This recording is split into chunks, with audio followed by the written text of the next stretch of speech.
Salam Sobat Golden Gate Channel yang dikasih Tuhan. Puji nama Tuhan, saya bersyukur dan bersuka cita kembali bisa menyapa sahabat terkasih dalam kasih dan anugerah Tuhan.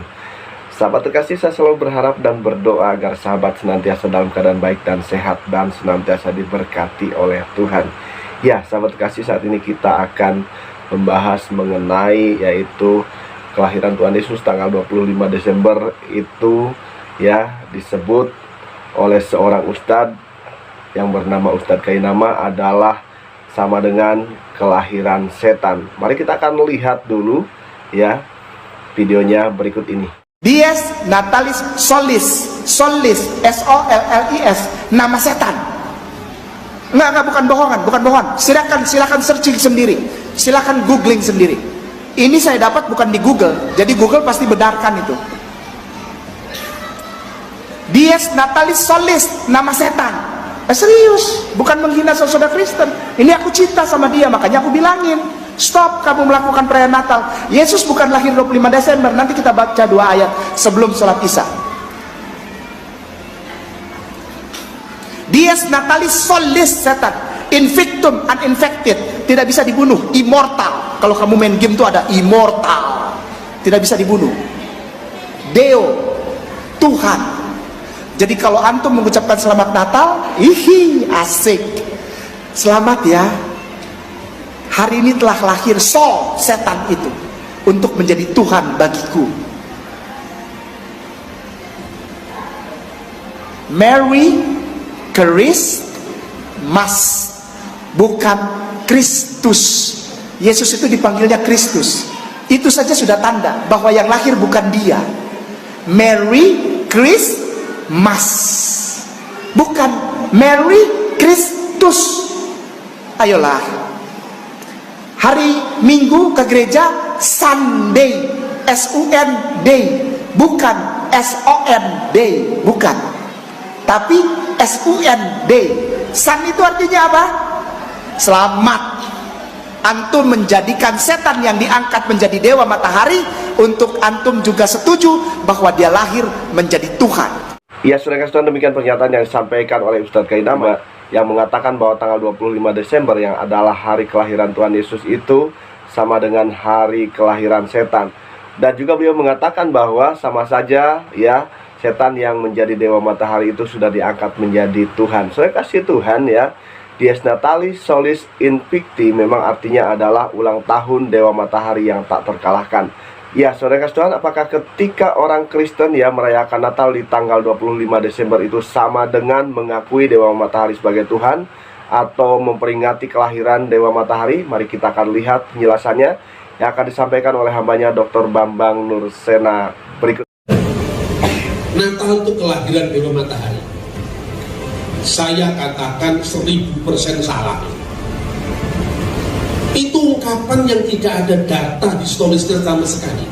Tapi anehnya di gereja itu termasuk di STT semua membebek mengiyakan bahwa Natal 25 Desember itu adalah Sol Invictus. Dan dahulu saya menganut itu, yang kemudian dikristenkan supaya memudahkan orang-orang penyembah berhala menjadi Kristen. Katanya, kata saya 20 tahun yang lalu juga begitu. Tatkala kemudian saya mengakses data-data kekristenan timur, saya mendapatkan banyak data dari biara Wadi El Natrun, dari biara Saint Anthony. Baru saya ngerti itu ungkapan latah yang digetok tularkan tak henti-hentinya. Pertama begini, tidak ada satu potong pun dokumen yang mengatakan dewa matahari lahir 25 Desember sebelum abad keempat. Jadi pernyataan dewa matahari lahir 25 Desember itu zamannya Kaisar Julius Simurtan. Kenapa disebut Julius Simurtan? Kaisar Julius itu abad keempat itu hidupnya, dulunya seorang Kristen, lalu membalik ke agama pagan, lalu membajak kalender liturgis Natal sebagai kalender Sol Invictus. Saya ngomong gini kita nanan juga, ini data beneran. Saya akan tunjukkan satu-satu datanya supaya clear gitu.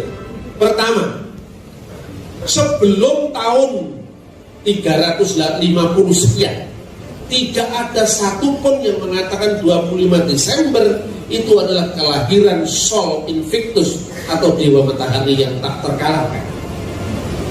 Bahkan sebelum di Barat,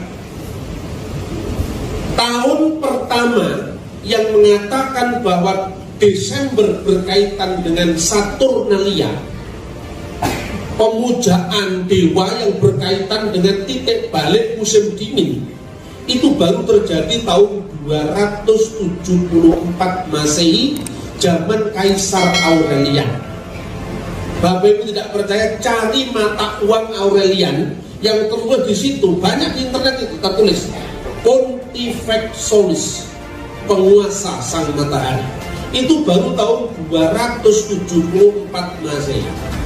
Natal sudah dirayakan tahun 126 Masehi, Misa 24 Desember di Roma oleh Paus Telesphorus. Sumbernya dari mana? Sumbernya ada di buku kuno yang berjudul Liber Pontificalis.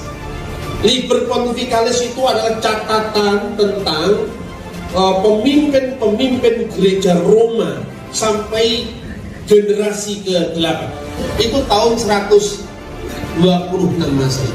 Catatan kedua, tahun 160 Masehi, Uskup Theophilus di Kaisarea Israel sudah merayakan Natal. Dia mengatakan, marilah kita rayakan Natal yang akan jatuh pada tanggal 25 Desember, beberapa saat yang akan datang.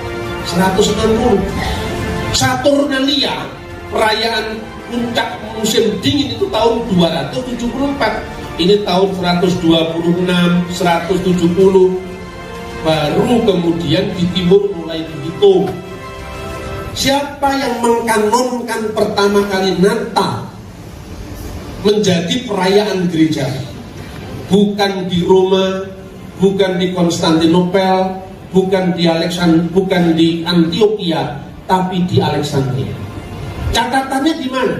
Ini saya ngomong sejarah dulu, baru saya ngomong Alkitab dulu, supaya lebih mantap.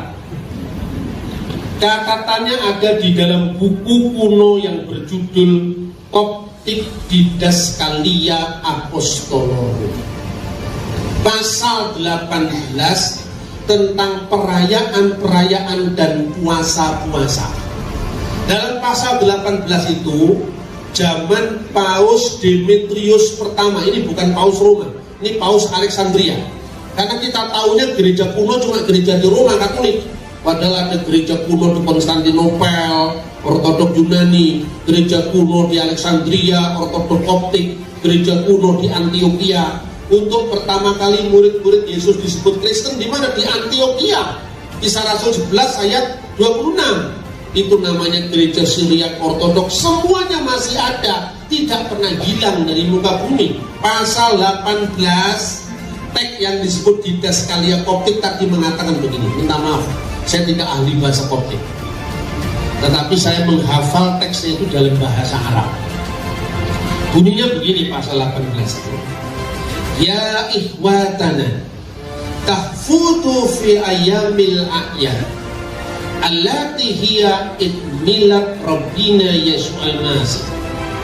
Wahai saudara-saudara, tetapkanlah pada hari-hari perayaan, yaitu Natal Tuhan kita Yesus Kristus. Wa kamaluhu fi kamsati wa isrin fi syahri tasi'illati lil ibraniyin allati huwa tasi'u wal isrun min syahri rabi'i allati lil masriyin, yang artinya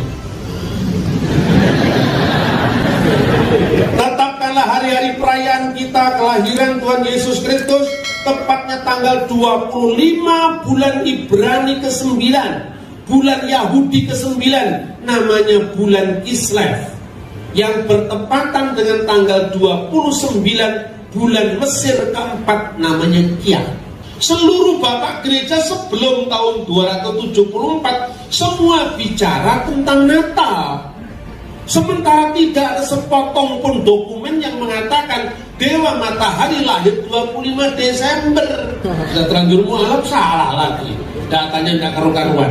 Bayangkan, tahun 125 catat, 160 catat. Optik Didaskalia Apostolorum tahun 189 Masehi. Akhirnya oleh Hippolytus, Santo Hippolytus muridnya Irenaeus, Irenaeus muridnya Polikarpus, Polikarpus muridnya Rasul Yohanes muridnya Yesus. Sekitar tahun 220-an dia mencatat begini: kelahiran Tuhan kita Yesus Kristus egeneto pro octo kalandon Januarion. 8 itu terjadi 8 hari sebelum Januari itu. 8 hari sebelum Januari itu apa? 25 Desember ini tahun 220. Sextus Julius Africanus sekitar tahun 230 mengucapkan hal yang sama. Yesus dilahirkan 8 hari sebelum bulan Januari. Ini data sejarah, Bapak Ibu. Nah, pertanyaannya sekarang, bagaimana kita bisa mudah sekali diharu-birukan oleh berita yang gaduh seperti ini, yang mengatakan tidak benar 25 Desember hari peringatan Dewa Matahari. Saya bilang, kamu tunjukkan satu dokumen saya bayar 1 juta. Sekarang 25 Desember perayaan Dewa Matahari, 1 aja 1 juta. Tunjukkan dokumen apa? Tidak pernah ada. Jadi ini dongeng yang diyakini. Bahkan para teolog kita pun meyakini ini. Karena apa? Tidak pernah membaca sumber primer sejarah gereja. Mengapa? Karena mula-mula anti Katolik tidak disadari. Semua data gereja kuno dianggap Katolik gitu. Akhirnya apa? Bencana. Ketika kita menghadapi isu seperti ini, orang mengatakan, sudahlah, jangan berdebat soal tanggalnya. Tidak penting. Yang penting itu Yesus lahir di hati kita. Jawaban ini jawaban orang saleh yang malas berpikir. Akibatnya apa? Oh, tanggalnya aja nggak jelas. Jadi peristiwa Yesus itu tidak historis, tidak bersifat sejarah. Saudara-saudara ini kebanyakan saudara-saudara. Alkitab katakan apa? Pada bulan ke-6. Ini tadi kita baca kan? Malaikat Gabriel datang kepada Bunda Maria pada tanggal berapa? Bulan ke-6. Bulan ke-6 itu bukan bulan Juni sekarang. Nah, 6 bulan setelah Zakaria mendapatkan wartaan malaikat. Itu kapan? Kan nggak ada catatnya di Alkitab, Pak. Ada, menggunakan iso moco. Menggunakan orang ngerti sejarah. Iya loh. Kalau pertanyaannya harus Anda ambil terlek di mana, saya tanya. Mana ada kata Majapahit mulai mengalami kesurutan, senja, ya, mengalami kemunduran, sirno ilang kertaning bumi. Tidak ada kata 1478 itu tidak ada. Itu di buku sejarah modern. Zaman dulu kan Surya Sengkala, kemudian Chandra Sengkala. Kapan senjanya Majapahit? Ditulis dalam serat kondo. Sirno ilang kertaning bumi. Sirno artinya 0, ilang itu 0, kerta itu 4, bumi 1, diwaca malih 1400. Karena tahun Saka itu mulai tahun 78, maka 1400 plus 78 1478. Berita serat kondo ini cocok dengan buku Pararaton yang ditulis tahun 1500 Masehi. Apa? Sunya Nora Yuganing Wong Pamungsu Bre Kertabumi Kapernah Paman Prabu Muktaring Kedaton Isa Kawarsa Sunya Nora Yuganing Wong. Nah, terus Anda ketemu angka 1478 dari mana? Nggak ada di sejarah, Pak. Nggak iso maca sejarah. Ada itu, karena apa? Anda nggak ngerti tahunnya. Mengertimu cuma tahun Gregorian 2019 Kok kamu ngeritik gereja 2000 tahun yang lalu itu pangkatmu apa, Mas? Mikirlah. Makanya gereja jangan sampai gaduh. Kita harus bersatu, menyatakan terang Kristus di tengah-tengah kepelbagaian gereja. Itu adalah tugas pewartaan Injil tanpa memandang gereja apa. Ini yang harus saya sampaikan. Makanya kita harus tahu kapan Zakaria membakar ukupan. Membakar ukupan itu membakar dupa. Jangan lupa di gereja kuno juga ada dupanya. Makanya di gereja ortodok ada dupa. Orang-orang Kristen modern nggak ngerti itu. Kok ada dupa Pak gereja? Terus saya jawab. Aku yang dongo muni iya. Biarlah persembahan ini menjadi dupa yang harum di dupa. Iya loh, bener nggak? Artinya apa? Artinya kita ini jangan ngukur yang lama-lama dari ukuran kita sekarang. Gereja itu punya sejarah yang panjang, ribuan tahun. Nggak bisa kita potong hanya munculnya gereja baru tahun 2000-an ini, nggak bisa. Catatan pertama tentang rotasi Zakaria itu panjang ceritanya. Tapi saya kutip salah satu dokumen saja, yaitu Flavius Josephus, ahli sejarah Yahudi yang nulis tahun 90 Masehi. Dia mengatakan bait Allah di Yerusalem dihancurkan tahun 70 Masehi, tepatnya tanggal 9 bulan Ab. Bulan Ab itu bulan Yahudi, sejajar dengan Agustus. Sumber kedua, kenapa kok urusannya dengan runtuhnya bait Allah? Itu nanti terkait dengan kapan membakar ukupan itu loh. Nah, Zakaria itu rombongan Abia, Lukas pasal 1 ayat 5. Abia menurut 1 Tawarik pasal 24 ayat 7 sampai 19, rombongan ke-8. Tinggal ngitung dah kalau ketemu. Mudah ngitungnya, ini kita awam aja. Bagaimana catatan kedua? Catatan kedua dari dokumen Yahudi namanya Megillot Ta'anit. Itu bagian dari buku namanya Talmud. Ditulis kira-kira tahun 160 Masehi. Dalam Megillot Ta'anit 4:29a disebutkan dalam bahasa Ibrani begini. Beshe Haraf Bet Hamikdas Harisona, hancurlah bait Allah pertama kali itu, ya. Ditulis kemudian Oto Bayom Eref Tisa Bi'ab, tepatnya pada saat menjelang senja. Eref itu bahasa kitanya maghrib gitu. Eref Ibrani. Eref yaitu petang hari tanggal 9 bulan Ab, Umis Mareta Sel Yehoyarib Hayita. Dan waktu itu yang membakar ukupan adalah rombongan Yoyarib. Berarti 5 Agustus tahun 70 rombongan pertama yang membakar ukupan. Tinggal ngitung ke belakang 75 tahun. Dihitung mundur ke belakang. Kalau Agustus minggu pertama kan tanggal 5 itu 9 bulan Ab sama dengan 5 Agustus minggu pertama, rombongan pertama.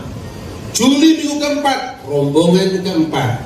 Juli minggu ketiga, rombongan 23. Juli minggu kedua, rombongan 22, seterusnya. Nanti akan ketemu Zakaria, sang imam itu membakar ukupan di bulan Tisri. Tisri itu sama dengan bulan kita, September menurut kalender. Ini barat, ini September.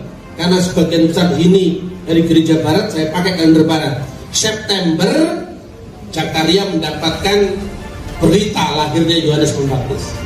6 bulan setelah Zakaria ditemui malaikat, malaikat pergi ke Nazaret ketemu dengan Maria. Lukas 1:26 tadi. 6 bulan setelah September itu apa? Oktober, November, Desember, Januari, Februari, Maret. Makanya 14 bulan Nisan Maria mendapatkan kabar gembira akan mengandung Yesus. 14 bulan Nisan itu sama dengan 25 Maret Maria menerima kabar gembira. gembira. Usia kandungan berapa bulan Bapak Ibu? 9 bulan. 9 bulan setelah 15 Nisan atau malam 15 Nisan. Makanya karena Yesus lahirnya malam hari, makanya malam kudus, bukan siang kudus itu loh. Karena itu ada teksnya, ya toh. Malam tanggal 15 bulan Nisan jatuhnya malam 25 bulan Kislev atau malam 25 bulan Desember. Itulah dasarnya sejak tahun 189 ditentukan Koptik di Daskalia Apostolorum. Sekarang ini banyak yang namanya berita hoax di internet. Katanya saya ini tidak percaya lagi dengan Natal 25 Desember karena ini Paus Benediktus ke-16 ngapusin. Ternyata apa? Ini ada web yang mencomot ucapannya Paus Benediktus ke-16, namanya webnya itu Kiblat. Lalu Kompasiana yang mengatakan Paus sendiri nggak yakin Yesus lahir 25 Desember. Yang diragukan Paus Benediktus ke-16 bukan 25 Desembernya, tapi perhitungan atau selisih perhitungan Dionysius yang sampai 5 tahun ke belakang. Gitu loh. Jadi tahunnya yang diragukan, tetapi itu historis.